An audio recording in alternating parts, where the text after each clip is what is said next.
Good morning. Welcome to the fourth webinar, which, as part of Unvexlive, is aimed to provide relevant information related to the unmanned system as a preparatory activity for Unvex 24. Unvex stands for Unmanned Vehicles Exhibition. It is the largest event for unmanned systems in Spain since 2010, with 8 editions in Spain, plus 4 in Latin America. The 9th edition of Unvex will take place in Barcelona between the 4th and the 6th of June 2024. In this occasion, we are designing and planning Unvex as an international event, mainly European, devoted to all kinds of professional drones, either for transport, commercial applications, or defense and security. Also in any domain, air, ground, sea, and not to forget the counter systems. Our goal is to become the most ambitious European event of unmanned systems. For this purpose, we are asking the support and participation of national, European, and other international organizations. This fourth webinar, titled Research and Development, Booster for the Drone Industry, will cover key topics mainly related to funding, technology, and innovation. So, in order to achieve the objectives of this webinar, we have highly qualified speakers with us today. Let me introduce our first speaker. Maite Boyero holds a degree in telecommunications engineering from the Catalonian Polytechnic University. She has a master's degree in digital communications from l'École Nationale Supérieure de Télécommunications de Bretagne, France. Maite joined the Center for the Development of Industrial Technology in 2004, CDTI, and currently she heads the Spanish delegation in the Management Committee of the Civil Security for Society program, also called Cluster 3, in the framework of the European Union Research, Development and Innovation Program called Horizon Europe. Maite, please, whenever you are ready, please go ahead. Thank you very much, General Corres. Thank you, Unvex 2024, for this warm presentation. If you don't mind, I will proceed by sharing my screen to present you some ideas, some information on funding opportunities under Cluster 3, which is the program under Horizon Europe to address security, research, and innovation. Let me share with you the screen. Okay, I will put it in full screen.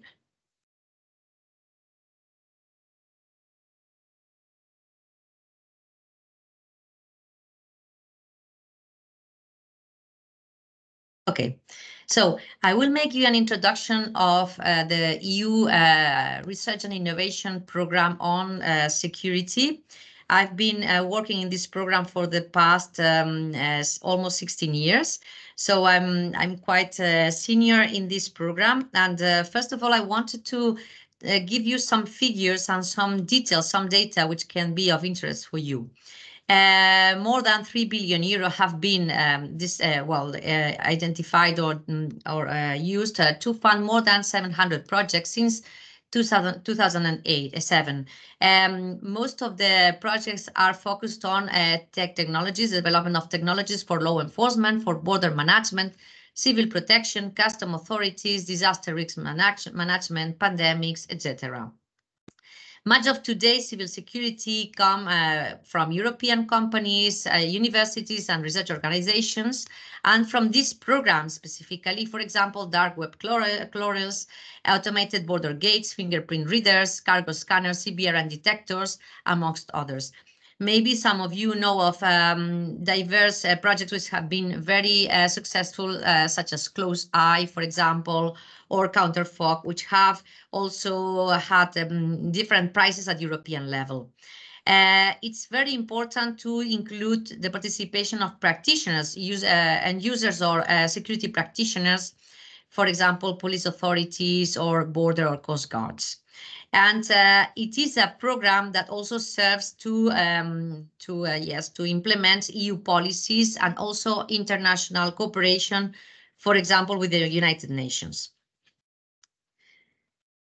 How do we address this research and innovation in security at the moment? Currently, the program is integrated under the umbrella of Horizon Europe. Horizon Europe is the main EU research and innovation program with more than 95,000 million euro, and Civil Security for Society, which is the name of Cluster 3, which is dedicated or devoted to fund the R&I in security.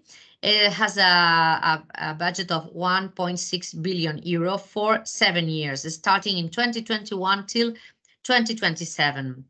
The main areas which are covered in this program are fight against crime and terrorism, border management, resilient infrastructures, disaster resilient societies, so civil protection technologies, strengthening security, research and innovation, and cybersecurity. It is a program which is very much capability based. So the main idea is to develop technologies and capabilities for end users. It is as well end user oriented. Most of the projects have need to integrate as an eligibility condition, need to integrate end users in the consortia, and also some synergies are created with other funds like EDF, for example, European Defence Fund, or the Internal Security Fund. What do we find as main areas in the different sub-calls? Because the program has one annual main call with 6 sub-calls inside each of these annual calls. We can find that the priorities are, for example, technologies to tackle crime and terrorism, including cybercrime and cyberterrorism. Also, the idea is to develop technologies to foster, to improve passenger travel and cross borders, and also travel easily, also with their luggage, and also including new ways to have a better custom authorities day-to-day work. Also, there is an area devoted to resilience and autonomy of critical infrastructures in the areas of physical and digital worlds.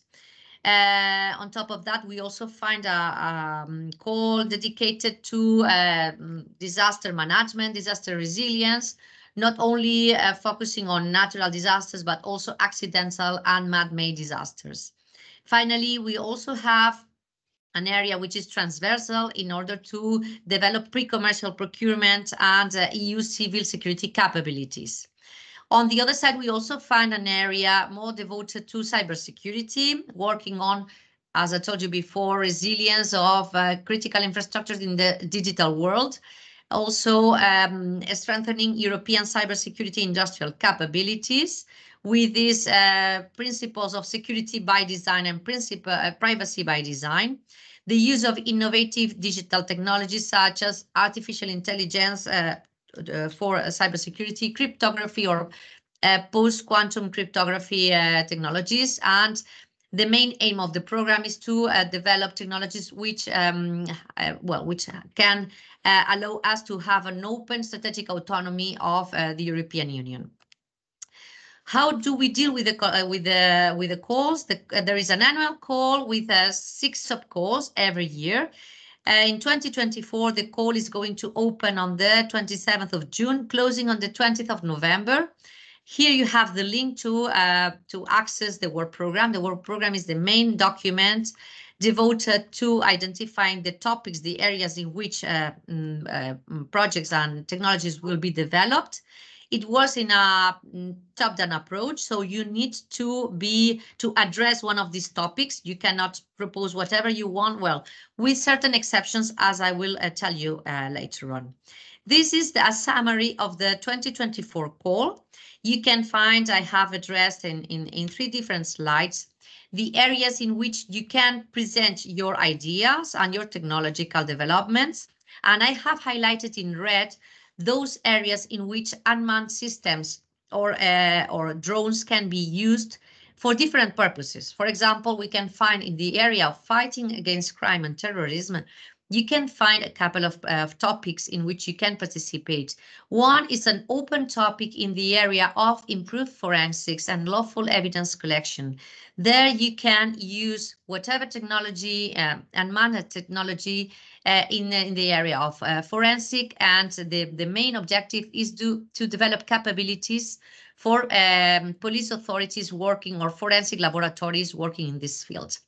You can also find another topic on CBRNE, so chemical, biological, radiological, nuclear, and explosives detection capacities in small architectures.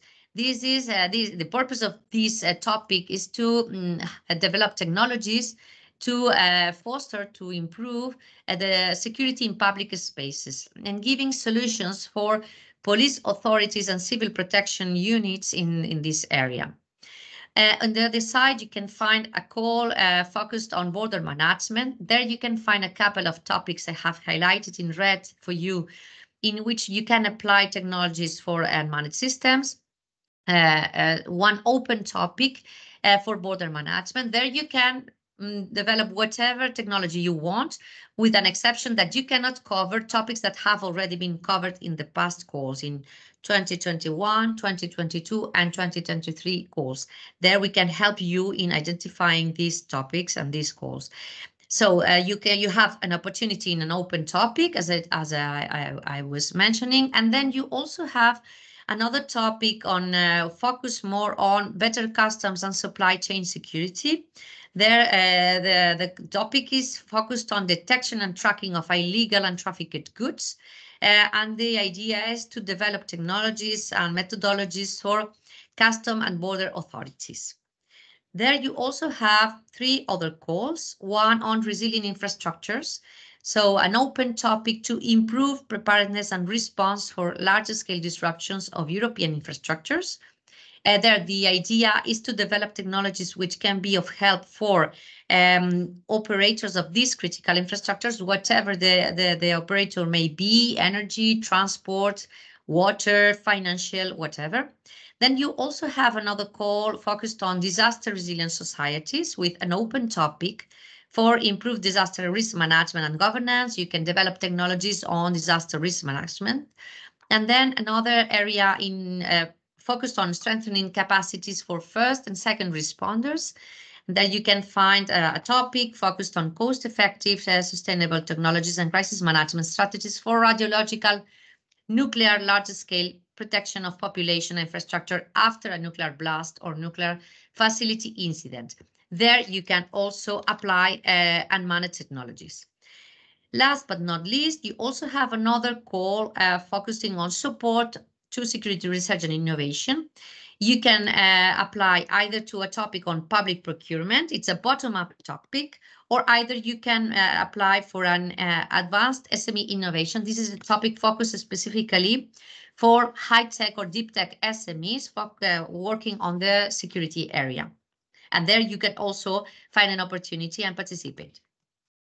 This is the cybersecurity call. There I didn't highlight any topic, but just for your information, there's also a cybersecurity call. Last but not least, we are preparing a large number of events and networking and consortium building opportunities.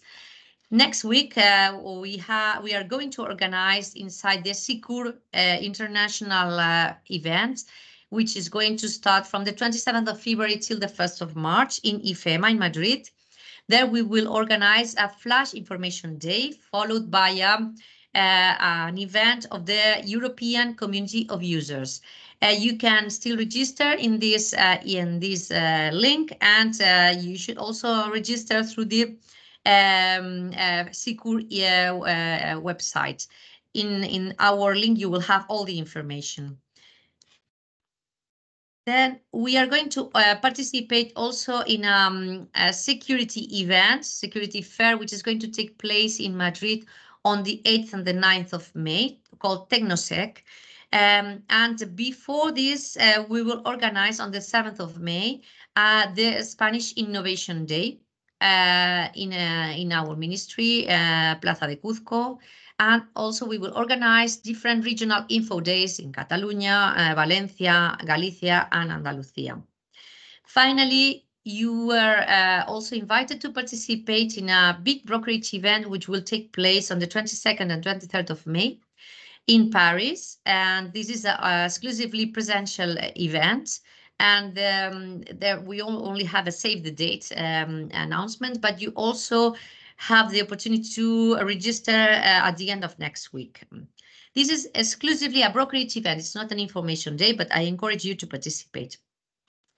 From my side, that should be all from my side. I am at your disposal together with my two other colleagues, Marina Martinez from our Brussels office, as well as Ainara Ripa from INTA. And don't hesitate to come back to us. May you need any information on the calls. And we will be very glad to participate in Unvex 2024 in Barcelona in June, and together with many different commission services. And we are at your disposal to answer whatever question you may have. Thank you very much. Thank you very much, Mrs. Boyero, Maite. Of course, we are looking forward to meeting you in Barcelona, obviously.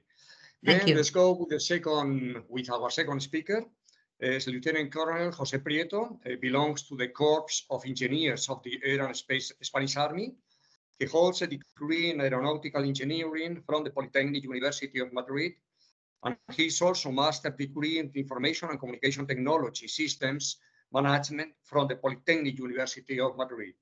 Currently, he is the head of the Optoelectronics and Missiles Department at the Aerospatial Technical Institute, INTA. He's also head of the Anti-Drone Center at the Technological Center for Development and Experimentation, CDTI. Please, Lieutenant Colonel, the floor is yours.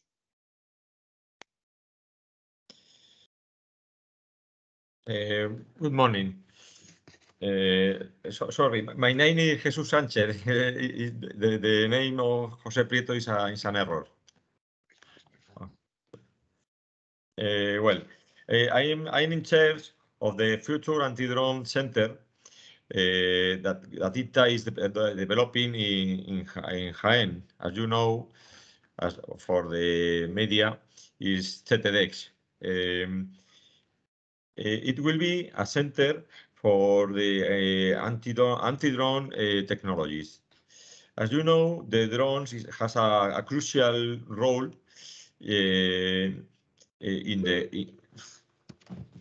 has a crucial role in the new conflicts. And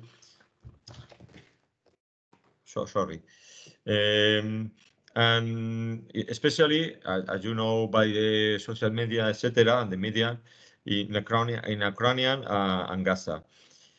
Our worry is not only about military issues, but also for civil threats.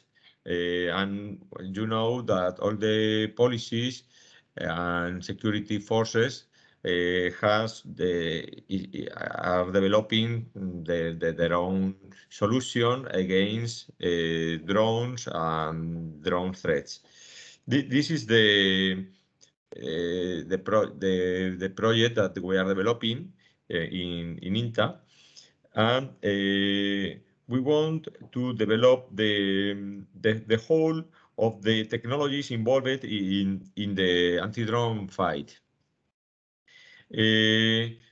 These elements involve not only the threats, but also the sensors, radars, electro-optic instruments, effectors, different effectors, anti-drone effectors, hard kill, soft kill, inhibitors, etc. And we are going to improve the characteristics of the, because we know that all of these technologies are in a very emerging, changing, etc. in the technologies that we are developing are in a constant change, and we have to implement different platforms based on radio.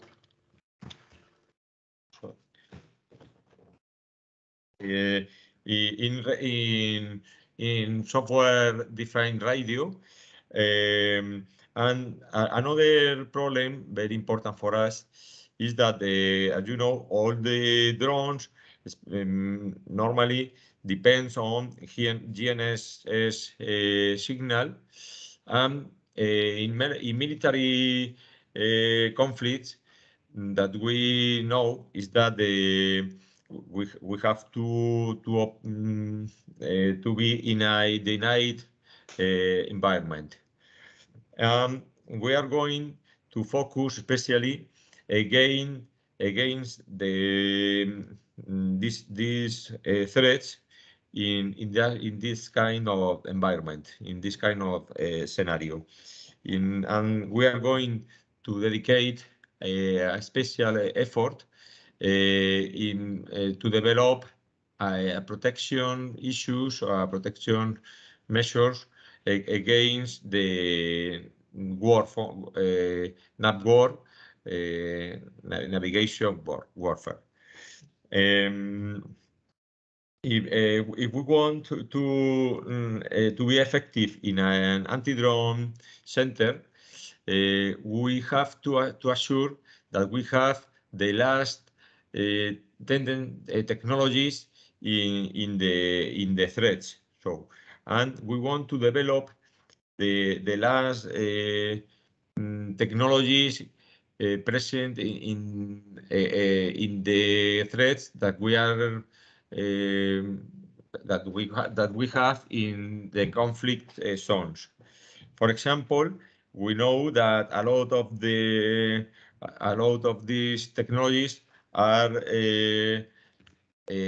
focused in this kind of navigation, terrain navigation, synthetic aperture navigation, or LiDAR navigation, that we want to implement in the solutions that we want to develop in CTDX, INTA, to have a real environment. And another issue very important for us will be the simulation. We want to develop a simulation of the whole system that involves not only the sensor, the threats that are drones, swarming of drones, etc. Swarming of drones working like a swarming, not one by one. These are, of course, different, the whole of the effectors that we are going to have.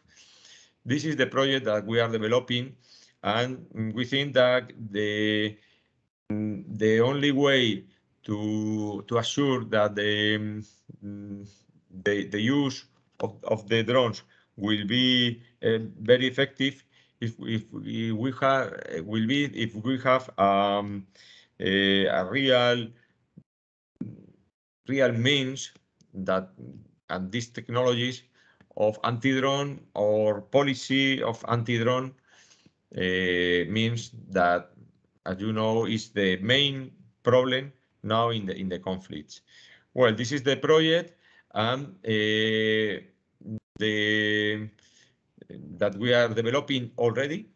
We are performing some of the technological projects this year, and for the 3 years, for the next 3 years, we will be developing this project beside the Spanish industries and others, and it's a very huge project, and a priority of the Ministry of Defense of Spain, and of course of INTA. Well, this is the project, and it's a very difficult to develop the whole of the technologies that are involved in this project, because we have sensor, threads, drones, the whole of the different threads, the whole of the drones will be applied from the whole categories of drones, and the whole of the effectors, hard kill, soft kill, etc., included laser, etc. Well, this is the project. Is very important, not only to have the last drone technologies, but also the anti-drone technologies.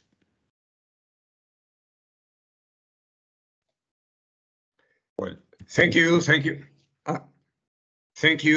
much. Just before going to our third speaker, my apologies for the mistake with the name of Lieutenant Colonel Sanchez Garcia. It was my fault. So let's go to the third speaker. Mr. Antidio Viguria is Fiscal Doctor in Telecommunications Engineering from the Sheffield University and Master degree from Georgia Institute of Technology. From 2008 to 2018, he was the head of the Avionics and Systems divisions at the Advanced Center for Aerospace Technologies, CATED. Is the Avionics and System division at the Advanced Center. Well, since early 2019, he is the Technical Director in Avionics and System division at the mentioned center. In this time, he has been the principal investigator of more than 100 national and international research projects and contracts related to the robotics and unmanned systems area. He is currently coordinating the European project named Piloting.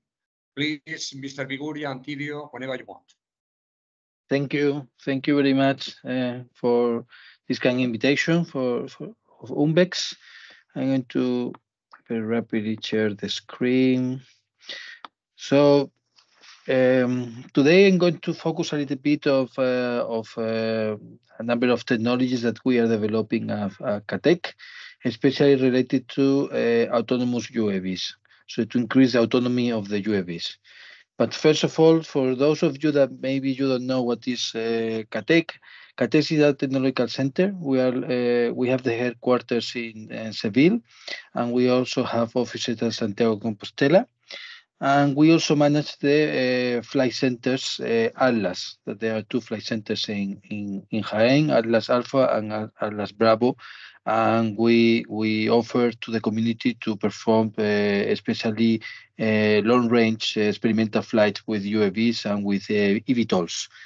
CATEC right now we have more than 125 people, and we are one of the most important aerospace technological centers in Spain. So today I would like to comment a little bit about autonomy. Automation, we really think is key for increasing the safety in order to allow the UAVs to react, to non-planned situations.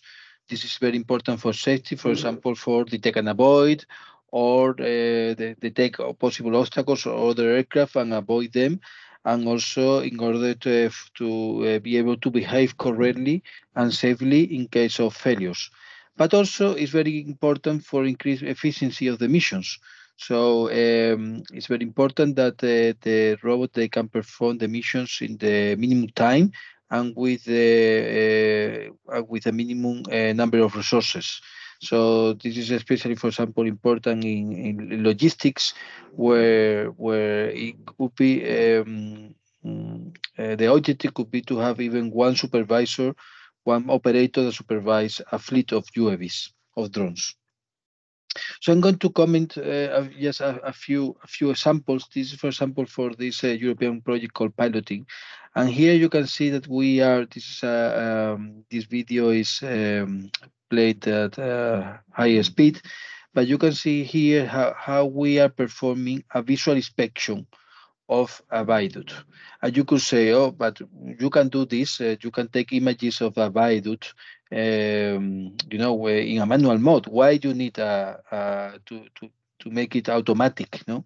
So we have here a number of things. In the upper screen, you can see the video of the inspection, and in the one on the down, you can see the algorithms that we use in order to be able to position the UAV without GPS.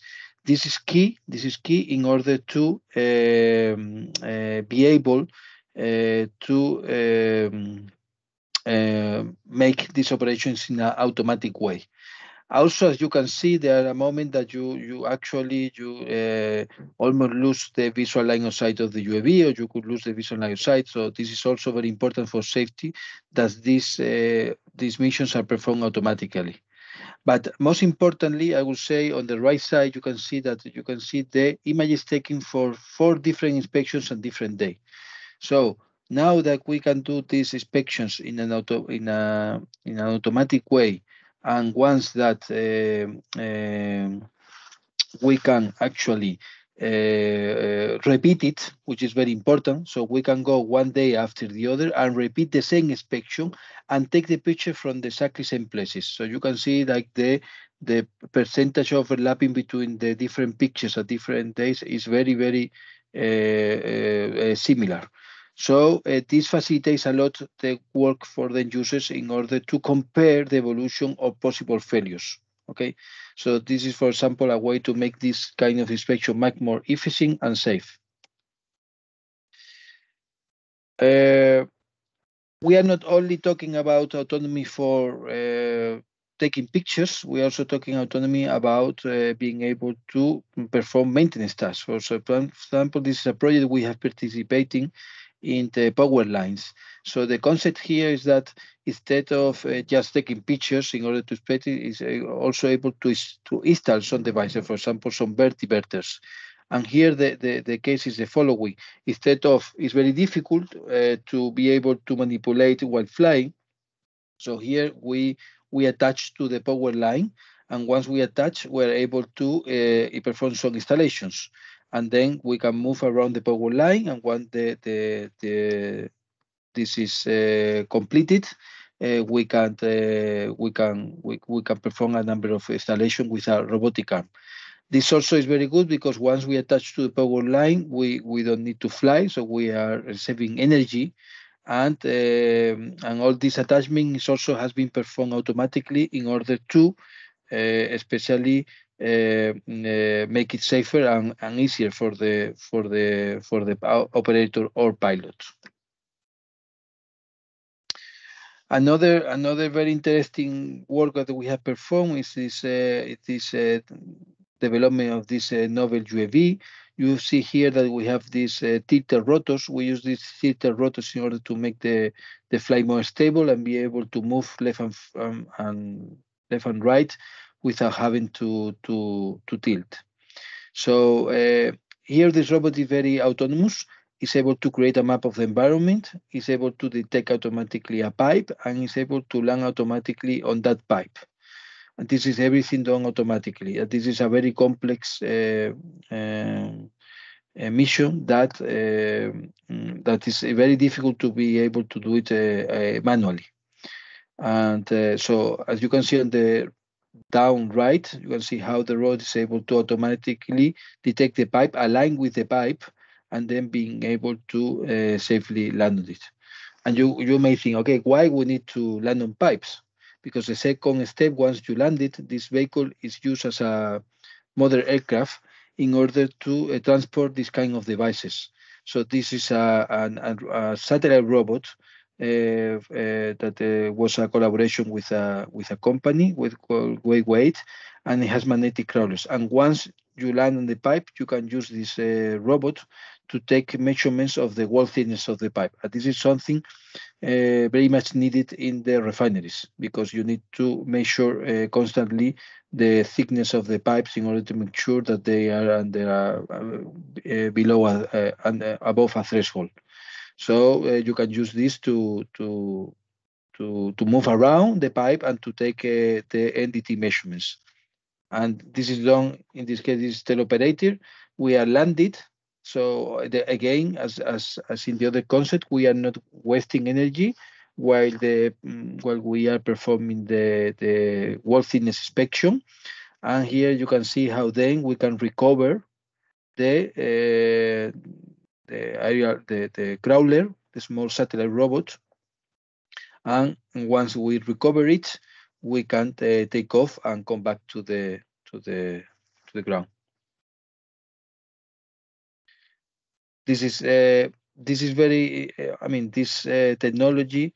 The idea is to first make the inspection much more efficient, in less time and cost, and also to reduce the risk, because all this work at height, it has a lot of risk, especially in these dangers for the inspectors, especially in these danger locations like refineries.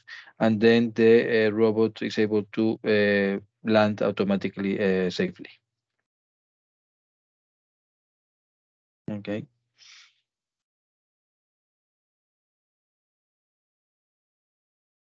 Another interesting technology is, for example, the use of autonomous landing. So here, this is a project that we did for logistics in collaboration with Pildo, Airbus, and Correos. And you can see here how we are able to, first of all, with a visual pattern, we're able to, first of all, to, oops, 1 second, yeah. We're able to relative locate very precisely to the landing point. Also, we have this kind of trajectory, or the way we get proximate to the landing point.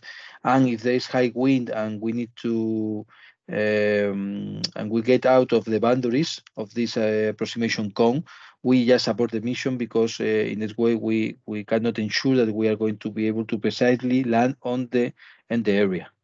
And also here in the left part, bottom left, you can see that we are monitoring with a 3D sensor the surroundings. So if there is any person, or if there is any animal or obstacles, we just abort the landing. This is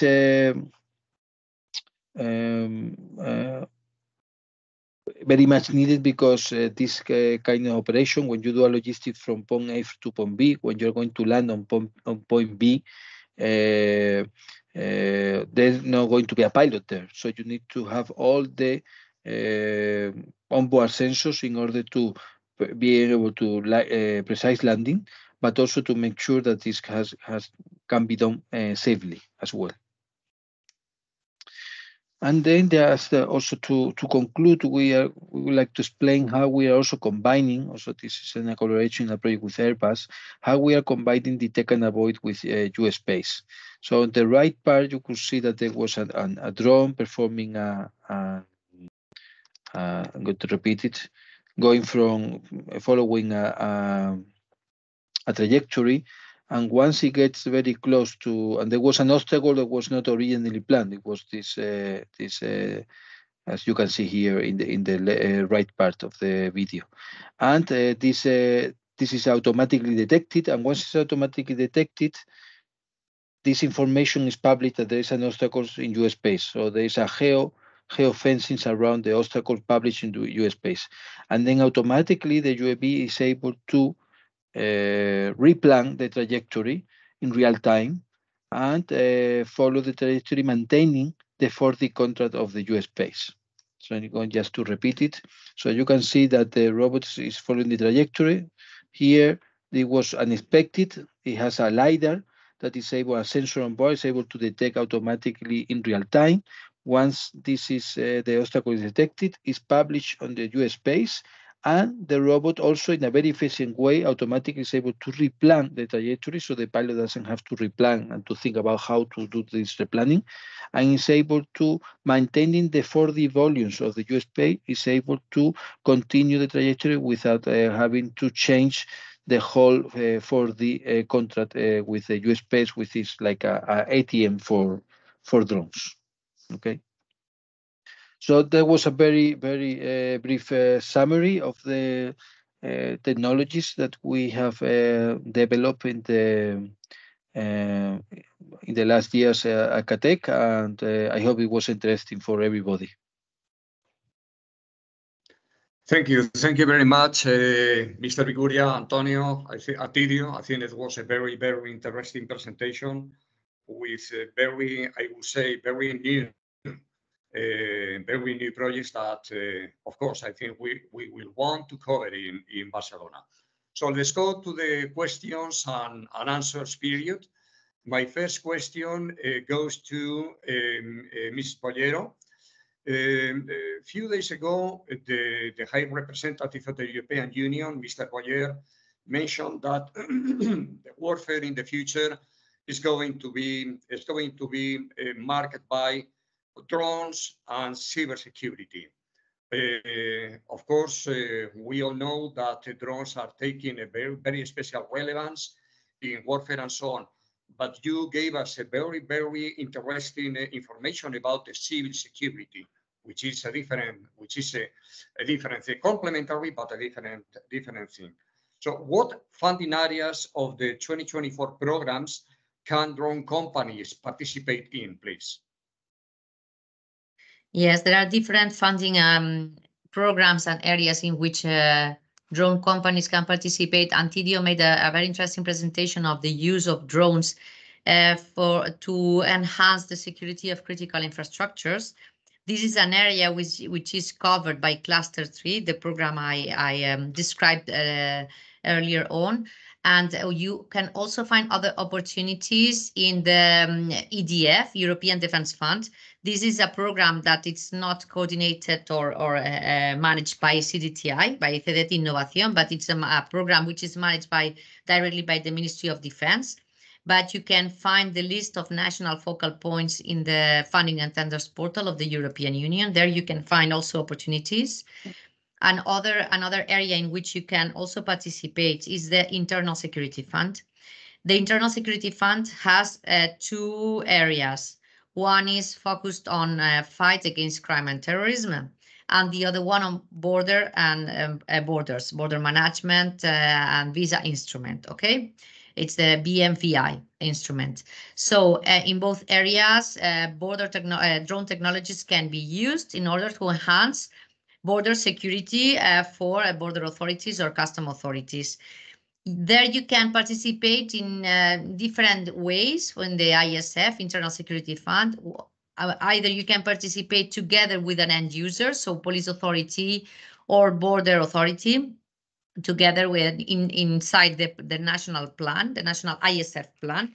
The managers of this national plan are in the Ministry of Interior, or you can participate in the open calls, which are from time to time included or published in the Funding and Tenders portal. There you can find opportunities. And if you need some guidance, we can help you in order to identify those topics that are much more adequate for your, let's say, profile. Thank you very much, Ms. Boyero. Now the next question is for Mr. Viguria and Antidio. What is the current regulatory framework for highly autonomous UAS operations, please? So this is an interesting question. Right now, in the civil part, there is a European drone regulation that it has been coming to force from the end of 2020, and in this they divide the UAVs operation in three types: open, specific, and certified. The open is mainly for very close range, what they call visual line of sight, and small UAVs.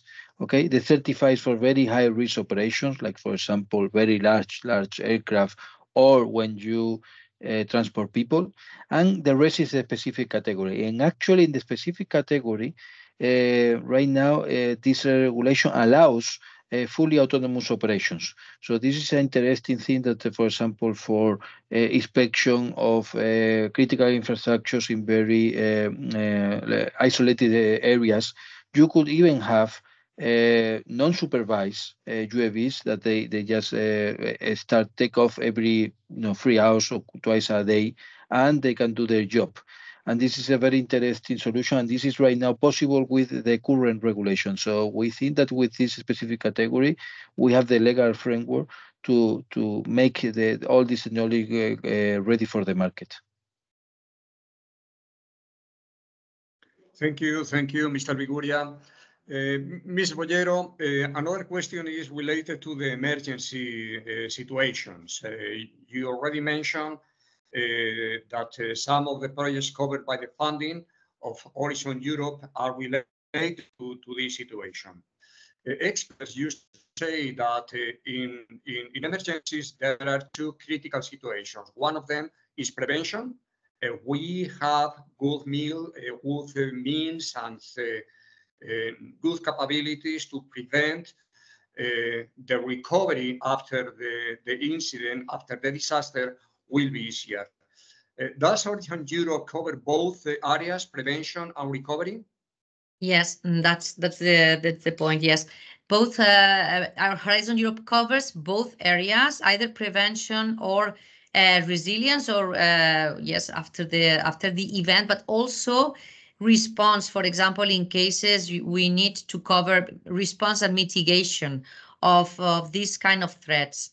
By the way, you can also find funding opportunities for both either preparation or resilience in disaster management, either in Cluster 3 program, as I explained before, but also through another EU mechanism called EU Civil Protection Mechanism, in which you can find also opportunities, but the EU Civil Protection Mechanism is more focused on capability and market uptake, not much on R&D. Okay, R&D is more covered under the Horizon Europe program. By the way, on the 27th of February in the afternoon, we will organize a European Community of Users event in SICUR in Madrid, dedicated to what we call HILP events. HILP is high impact, low probability events. For example, we will address events like the La Palma volcano or COVID-19 pandemic and other pandemics. We will provide examples of projects which have developed technologies in these fields, either in the preparation or the response and resilience areas. And I invite you all to participate in this event, given that project coordinators will be there.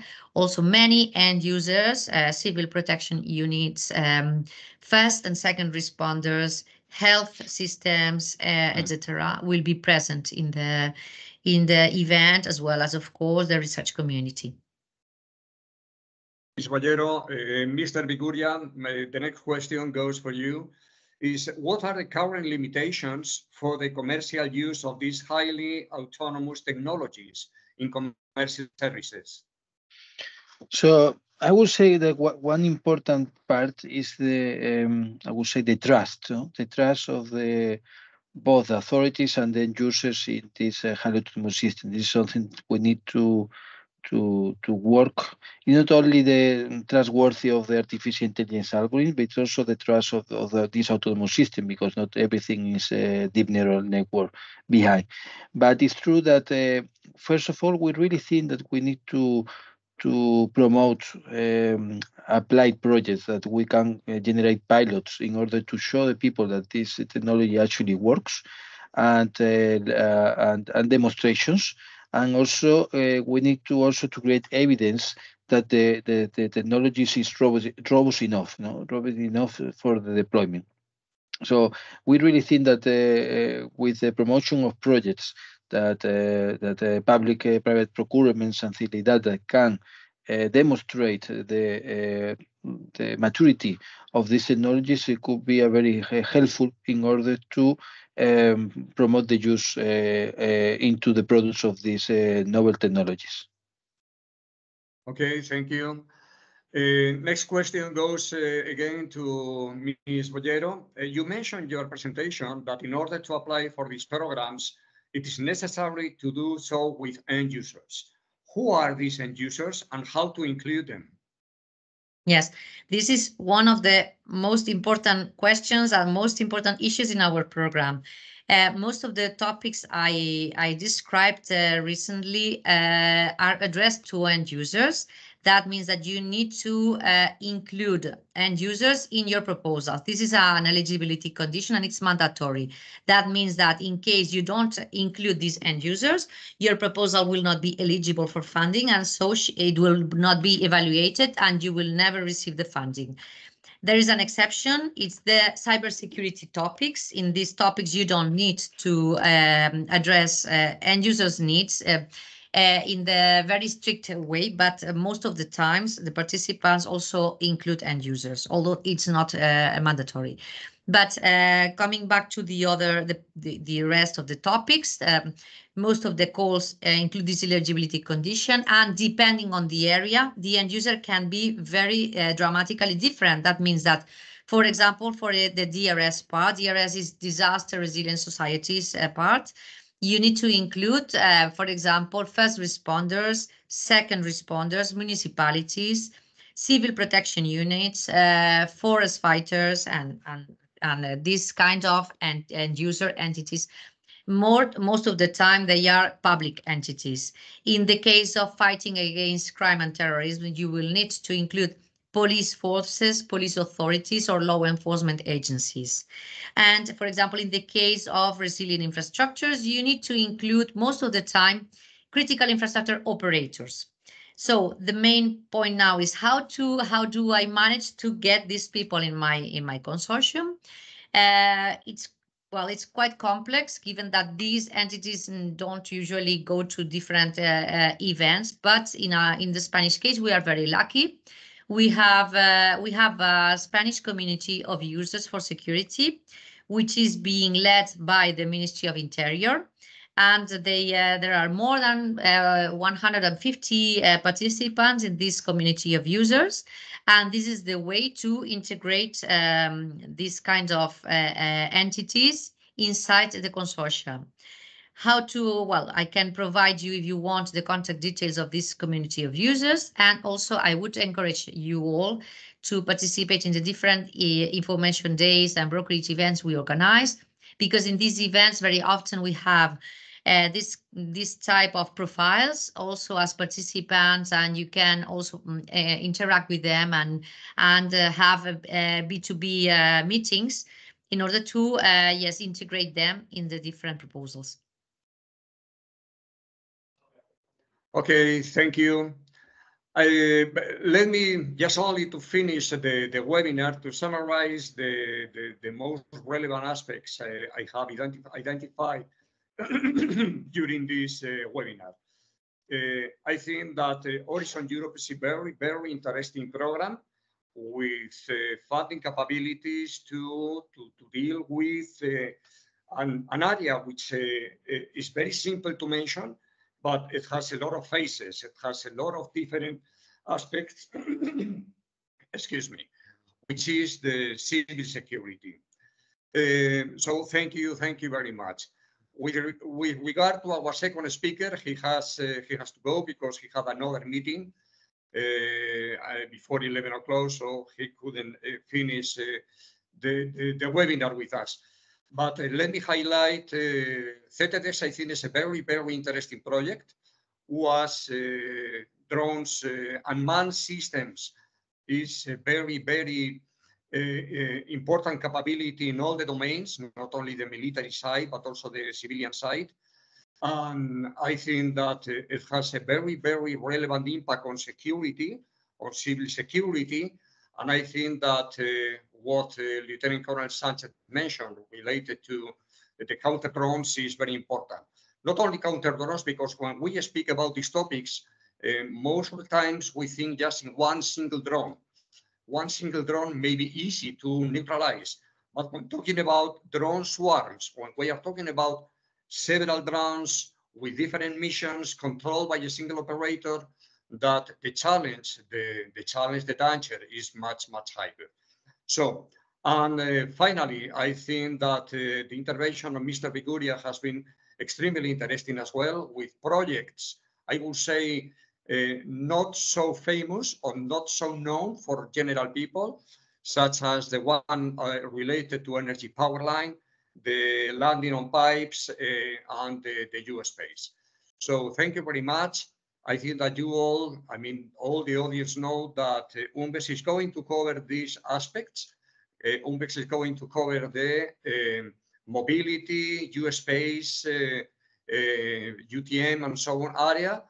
Then it's also going to cover security and defense, and then it's going to cover commercial application. I am completely convinced, and that we will go back to you asking for your support and asking for your intervention in Barcelona. So that's it. If you have anything else, I will do the last round. Maite, do you have any additional statement, question, or whatever? Just a very fast comment. I left you all in the chat the contact, the direct email to address the Spanish community of users, just in case you may need it. Okay. Thank you very much, General Corres. It has been a pleasure from my side. Thank you. Thank you, great. Mr. Viguria, Antidio, do you have any additional question, any additional statement? No, thank you very much for the invitation. It was very nice, and also to Maite. And thank you much for Unvex for inviting us and to have this slot to explain what we are doing at CATED. Okay, so thank you very much to the audience, and especially thank you very much to the speakers. Looking forward to meeting you all in Barcelona. Okay. Thank you. Goodbye. Bye. Bye.